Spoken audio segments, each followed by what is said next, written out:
ইয়ার্গোস লান্থোমাসের cinema মানেই একটা অন্যরকম কিছু, আর বুগোনিয়া তার ব্যতিক্রম না। এই সাইফাই কমেডি জনরার সিনেমাটা তার স্টাইলের সাথে খুবই মানানসই।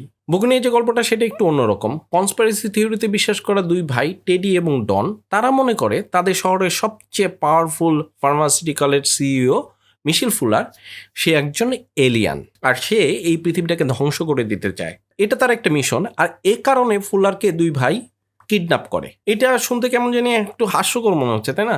কিন্তু এটাই হচ্ছে এই সিনেমাটার মূল পয়েন্ট। আপনারা যদি কনস্পিরেসি থিওরিটাকে বোঝেন তাহলে এই সিনেমাটাকে বোঝা আপনাদের জন্য অনেক সহজ হবে। কনস্পিরেসি থিওরি হচ্ছে এমন একটা তত্ত্ব যেটা মনে করে আমরা যে জিনিসগুলোকে সহজ সত্য হিসেবে জানি আসলে সেটা সত্য না। এই থিওরি মতে সরকার, বড় কোম্পানি কিংবা শক্তিশালী গোপন কোনো সংগঠন ষড়যন্ত্র করে এই সত্যটাকে গোপন করে। কিছু উদাহরণ দিলে আপনাদের কাছে হয়তো জিনিসটা পরিষ্কার হবে। আপনারা এমনটা শুনেছেন না যে মানুষ আসলে চাঁদে যায় নাই, নাসা চাঁদে যাওয়াটাকে স্টুডিওর ভেতরে শুট করে সেইটা প্রচার করেছে। তারপর এমন শুনেছেন না যে একটা গোপন সংগঠন আছে যার নাম ইলুমিনাতি, তারা এই গোটা পৃথিবীটাকে নিয়ন্ত্রণ করছে।